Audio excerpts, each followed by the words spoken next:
La grandeza de los hombres muchas veces solo se mide con hechos que perduran para siempre.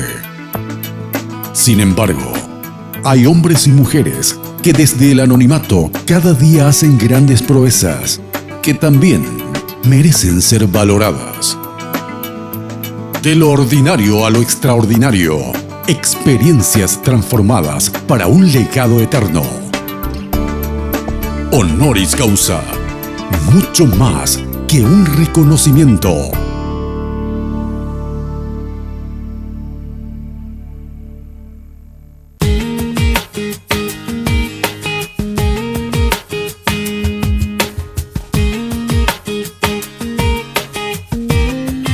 Señores, es un placer iniciar nuevamente un encuentro muy especial aquí en Honoris Causa a través de Red Guaraní, el canal de la familia.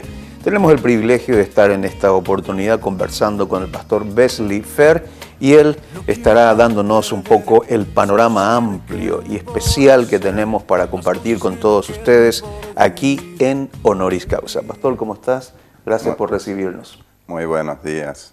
Realmente para mí es un placer, Darío, estar en tu programa y esperemos que seamos de gran bendición para todos los que nos ven. Muchos saludos para todos. Estamos disfrutando de este rico y calentito mate, vamos a seguir haciéndolo y fundamentalmente para que conozcamos un poco de tu trayectoria, de tu trabajo misionero, de tu experiencia también como papá, como pastor junto con tu esposa.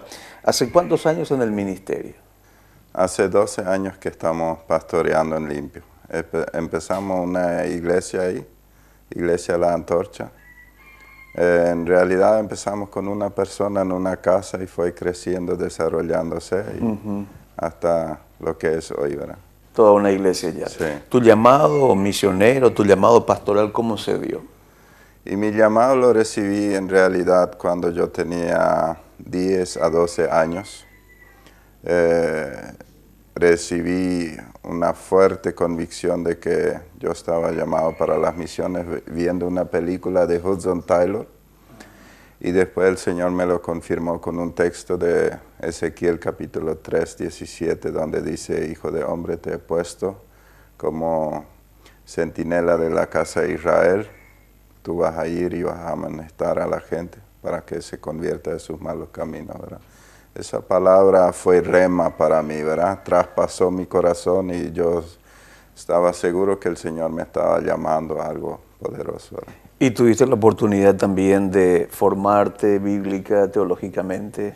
Sí, yo pasé por SEMTA, en realidad en el 89, hice 89, 90, 91 en el seminario SEMTA. Después volví a reforzar un poco en el 2001, así que 4 años estuve en el seminario. ¿Y tu experiencia que has sido allí dentro de esa institución, de qué manera ha marcado tu vida ministerial, tu vida personal también? Lo que a mí me parece muy importante es las diferentes materias que a uno le ayudan a enseñar y a entender mejor la palabra, ¿verdad? Ahora bien, pastor, tuviste la oportunidad de casarte. ¿Dónde conociste a tu esposa? Y mi esposa es chaqueña, Ajá. sí, de Loma Plata, la conocí ahí. Nos casamos y a los pocos años ya nos fuimos para el ministerio, ¿verdad? Para trabajar en el ministerio. Sí. ¿Y de aquella experiencia tan significativa nacieron varios hijos? ¿3 en total o sí, 4? 3. 3. 3, sí. ¿Cuáles son sus nombres? Jonathan, el mayor, varón, Juliane y Joana. Son 3 entonces. 3, okay. Sí. Y ahora están disfrutando también de las vacaciones prácticamente. Sí, ellos salieron, las nenas salieron ahora porque querían estar un rato con la primita, así que están de parabienes. Qué bueno. Pastor, ¿podrías relatarnos un poco la experiencia de Jonathan? Sabemos que él está pasando por un momento bien especial, más aún cuando se trata de una enfermedad. No sé si llamarla enfermedad o podrías describirnos en qué situación él se encuentra y cómo fue aquel momento en el cual él tiene ese accidente. Fue así que hace realidad ya casi 5 años, en septiembre creo que fue el 27. El 27 va a ser 5 años que nos fuimos al Chaco por un fin de semana. Y sucedió así que ahí en el Chaco él se cayó de una hamaca y tuvo una fractura a la altura de la nuca. Y entonces hubo muchas situaciones fuertes ahí para nosotros, ¿verdad? Y muchas situaciones al mismo tiempo gloriosas donde Dios se manifestó, ¿verdad? Cuando él se cayó, mi esposa escuchó una voz, miró a su alrededor y no vio a nadie. Esa voz decía, respirale a tu hijo, claramente. Cuando llegamos al hospital, ellos dijeron que era muy difícil, imposible que sobreviviera sin esa respiración. Le respiró todo el camino, ¿verdad? Así fueron en todo ese caminar, en esos 5 años, muchas cosas sobrenaturales que el Señor nos reveló, nos permitió vivir, ¿verdad? Para mostrarnos que Él está con nosotros, ¿verdad? O sea, a partir de ahí empezó otra vida. A partir de ahí nosotros estamos bastante encerrados, ¿verdad? Tal es así que cuando ella se va a la iglesia yo me quedo a cuidarle, o cuando yo me voy a predicar ella se queda a cuidarlo. Hace 5 años no salimos juntos, pero aquí en casa nosotros sabemos lo que queremos, sabemos quién está con nosotros, y hay una armonía fluyendo, aunque hay ciertas restricciones que no podemos disfrutar lo que otros disfrutan, ¿verdad? Y también hay muchos gastos, ¿verdad? Que implica el cuadro con respirador, con toda la fisioterapia, todo lo que implica, ¿verdad? Después de aquel accidente estuvimos 9 meses en terapia intensiva, ¿verdad? 9 meses. 9 meses. Eso fue el tiempo más fuerte, donde los primeros 3 meses donde Jonathan estaba consciente, pero no podía hablar, no podía moverse nada. Ahora mueve bien su cabeza, habla bien, estudia, no perdió ni un año de estudio, está en 8º ahora y está haciendo re bien su curso, ¿verdad? Pero 3 meses no pudo sacar ni una palabra por falta de aire, ¿verdad? Esos fueron los meses más difíciles porque a veces él quería comunicarnos algo y no podíamos entenderlo, ¿verdad? Ese momento en que tu esposa escucha esa voz de que debía pasarle aire, ¿ustedes estaban en el Chaco y de ahí fueron al hospital en el Chaco o directamente vinieron a Asunción? Fuimos al hospital en el Chaco y circunstancialmente me encuentro con el pastor Walter Neufeld, que no vive en el Chaco, ¿verdad? A la vuelta del hospital, o sea, en el hospital Filadelfia le encuentro, él me dice, me declara una palabra, si tu hijo va a servir a Dios, va a vivir. Eso me dijo, así rápido. Así. Sí. Y él vivió, él vive. Él vive. Él vive para contar la gloria de Dios. Ese proceso de 9 meses, ¿dónde se vivió? ¿Acá en Asunción? Sí, en el Hospital Bautista. Y estuvo 9 meses en terapia intensiva prácticamente. Sí, en realidad él sigue siendo de terapia intensiva, pero lo tenemos todos los aparatos aquí. Ajá. O sea, lo tienen, vamos, prácticamente aquí en la casa. Sí. Ahora, una de las cosas que como papá y también como esposo, como familia, diríamos, afrontar esa situación fue bastante difícil y bastante delicado.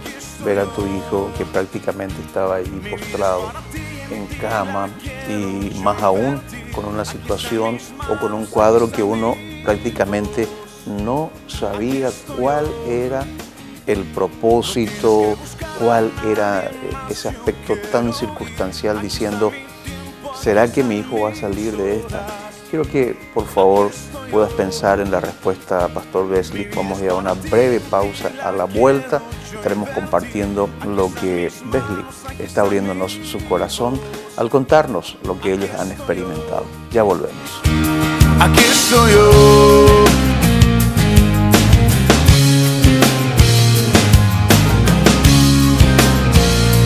Aquí estoy yo.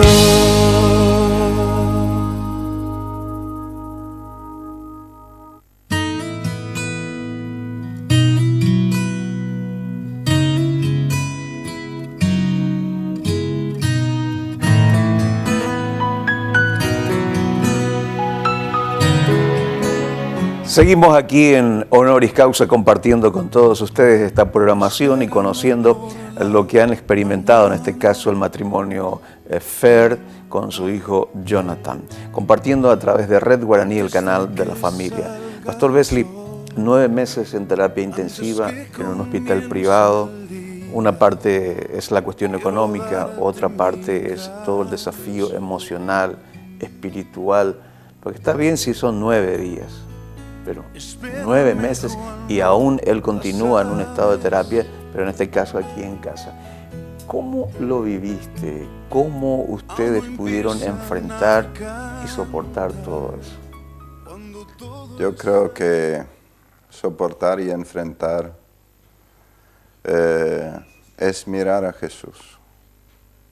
No hay ningún otro camino.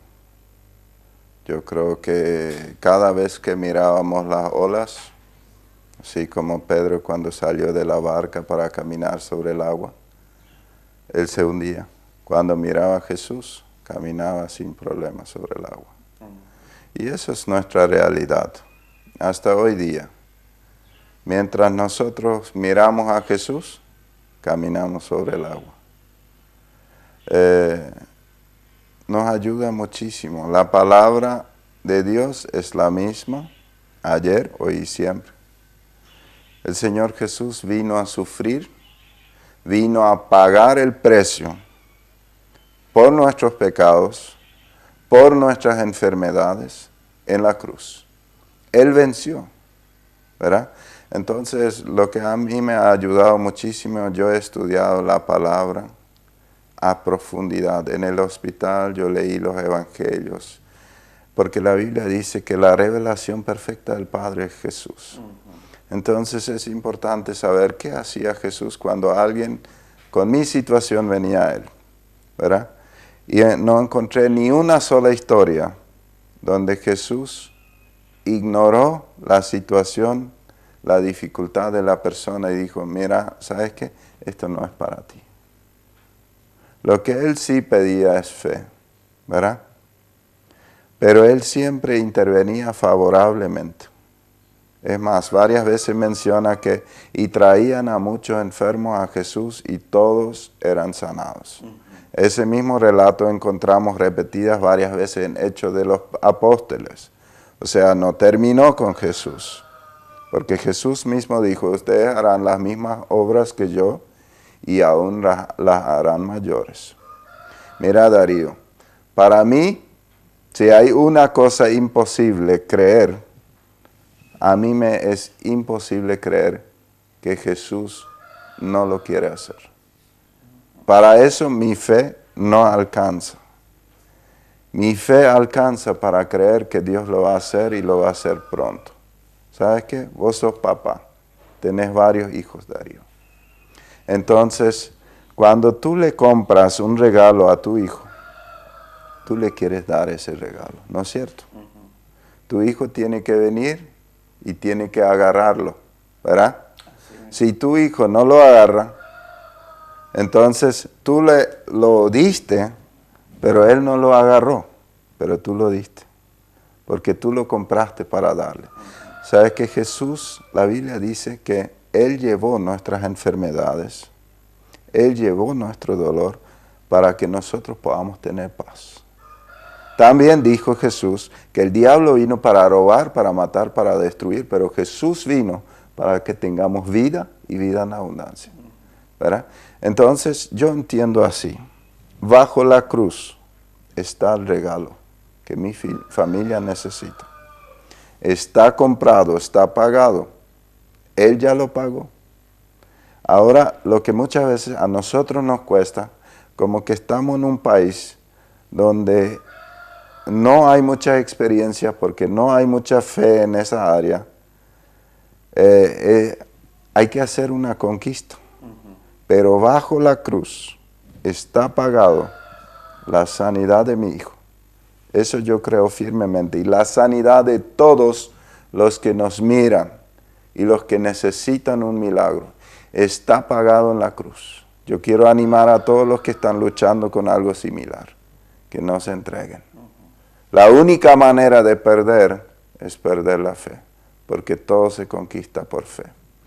Pastor, ¿y pudiste conquistar vos no solamente esa situación, pudiste conquistar como papá, como pastor también, llevar esta carga que representa el desafío de seguir teniendo fe, de seguir teniendo esa convicción de que tu hijo va a ser sano? Mira, para mí es imposible creer otra cosa. Si yo creería otra cosa, dejaría de creer en Dios. Mira, nosotros tenemos una regla. La regla es la palabra de Dios. Y la palabra de Dios no dice otra cosa. ¿Verdad? Juan capítulo 14 dice: ciertamente les aseguro que el que cree en mí, las obras que yo hago, también él las hará, y aún las hará mayores, porque yo vuelvo al Padre. Cualquier cosa que ustedes pidan en mi nombre, yo la haré. Así será glorificado el Padre en el Hijo. Y repite otra vez: lo que pidan en mi nombre, yo lo haré. Así de simple, no lo podés ni complicar, ¿verdad? Por eso los niños lo entienden mejor que los grandes, porque Jesús mismo dijo: el que no entiende el reino como un niño, no puede verlo, ¿verdad? ¿Qué pasó en esos 9 meses con tu hijo en el hospital? ¿Qué pasó con ustedes? Sabemos que cambió, hubo toda una revolución en el estilo de vida que ustedes estaban llevando. ¿Cómo se adaptaron también los hijos, las hijas en este caso, a esta situación? Porque prácticamente ustedes casi esos 9 meses estuvieron viviendo en el hospital. Sí, no, realmente fue un tiempo muy complicado, ¿verdad? Donde yo me quedaba en la terapia a cuidar a mi hijo los 9 meses. Mi esposa se iba con las hijas solo a Limpio. En Limpio alquilábamos una casa. Ahora nos mudamos a Asunción, alquilamos aquí por el tratamiento más cercano a todo, ¿verdad? Más cercano al hospital. Ese tiempo fue tremendamente difícil, ¿verdad? Para las nenas también, para Jonathan. Yo de día trabajaba en la iglesia y a la noche le cuidaba, o sea, a veces dormía así con un ojo, ¿verdad? Uno cerrado y el otro medio abierto. Sí, o sea, realmente hace casi 5 años que no dormimos relajadamente, ¿verdad? Toda la fuerza que tenemos es misericordia de Dios, porque Él nos sostiene. Y yo me doy cuenta que cuando yo quiero luchar en mi fuerza, flaqueo. Inclusive cuando yo aflojo en mi vida de oración, porque a veces aflojo, yo me doy cuenta que todo disminuye. Cuando mi vida de oración, mi comunión con Dios crece, la fuerza se aumenta. De todo esto vamos a seguir hablando, Pastor Besley. Nos encanta escuchar esto y ver también algunas imágenes que estamos viendo de la situación que está viviendo en este caso el Pastor Besley con su señora esposa, bueno, toda la familia Fer. Vamos a ir a una breve pausa y ya volvemos.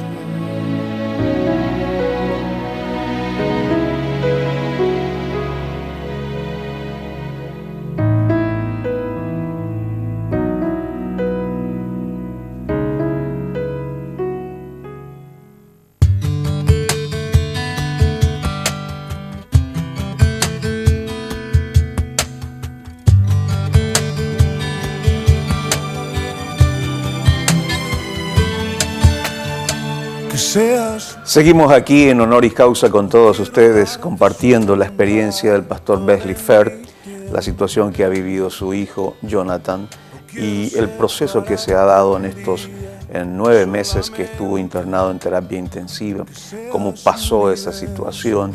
Hoy ya lo tienen aquí en su casa, compartiendo todavía en ese proceso de recuperación y confiados en que Dios hará su obra completa en la vida, porque esa es la esperanza y la fuerza que te mantiene a vos como papá, a ella como mamá, vivos y entregados también al Señor. Sí, en realidad yo nunca le puse condiciones a Dios, pero su palabra lo dice, ¿verdad? Haga lo que haga el Señor, yo le voy a seguir y le voy a alabar, con mi vida o la vida de cualquiera. Pero yo sé que su palabra es verdad y me mantengo solamente en su palabra porque eso es lo que dice la Biblia. Si nosotros permanecemos en Él, no hay, la palabra imposible solamente nosotros inventamos. Eso no está ni en la Biblia. Sí, el imposible para Dios es que Él mienta. Eso es lo único imposible, Él no puede mentir. Y su palabra lo promete. Y eso es tan lindo. Y cuando nosotros miramos, por ejemplo, Lucas 18, la viuda que lucha por su derecho ante un juez injusto. Y Jesús empieza en realidad esa parábola con decir que deberían orar siempre. O sea, ahí hay una profundidad en el orar siempre, sin desmayar, dijo. ¿Verdad? Al final él resume la historia de la viuda. El Señor hará justicia a los que claman a Él día y noche. Sí lo hará y lo hará en corto tiempo, dice. Y al final, una frase muy picante y fuerte. Él dice, encontrará el Hijo de Hombre todavía fe en la tierra cuando regrese, ¿verdad? La fe es lo que se necesita para conquistar lo que ya está conquistado bajo la cruz, ¿verdad?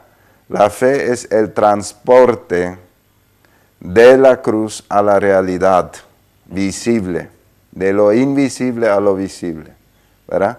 Y eso es lo que muchas veces nos cuesta, y la única manera que nuestra fe aumente es la comunión con Dios y su palabra, ¿verdad? La fe viene por el oír la palabra de Dios, dice Romanos, ¿verdad? Pastor, discúlpame si te digo también todo esto, pero la experiencia de tu hijo ha ayudado a bien también a ustedes como familia. ¿En qué áreas? Y a vos como pastor, ¿en qué área? Y bueno, realmente ayuda bien, ¿verdad? En muchas áreas. Es un buen desafío predicar la palabra, predicar la sanidad, predicar todo esto, sin verla todavía, ¿no es cierto? A veces yo pienso que la gente me mira y dice, pobrecito, está predicando algo que no vive, ¿verdad? Pero yo sé que, así como Job, que no entendió todo, al final lo entendió, pero él dijo, yo sé que mi Redentor vive y he de ver el bien, ¿verdad? Y yo sé eso, mi Redentor vive y he de ver el bien. He de ver a mi hijo correr, alabar a Dios, predicar la palabra y dar testimonio. Nuestra nación lo necesita y nuestra nación lo va a ver. Esta nación necesita ver que Dios es el que sana. Hasta hoy yo creo que muchos de nuestros compatriotas creen que el diablo es el que sana, que los curanderos son los que sanan. Y van a ver que es Dios el que sana. Y esa convicción se ve y se siente también en usted. Tenemos que cerrar esta primera entrega, mis amigos, aquí en Honoris Causa. No se pierdan, por favor, la segunda entrega que estaremos compartiendo con todos ustedes cuando volvamos para seguir hablando, compartiendo de lo que están viviendo en la familia Ferg en cuanto a su hijo Jonathan y también sus hijas, que comparten y acompañan todo este proceso. Es una vida de inspiración, una vida que puede enseñarnos mucho, un ejemplo que puede motivarnos fundamentalmente a seguir teniendo fe, convicción plena de que nuestro Redentor vive y obra hasta hoy. Vamos a cerrar este ciclo. Si Dios así lo permite, nos volveremos a encontrar próximamente aquí en Honoris Causa.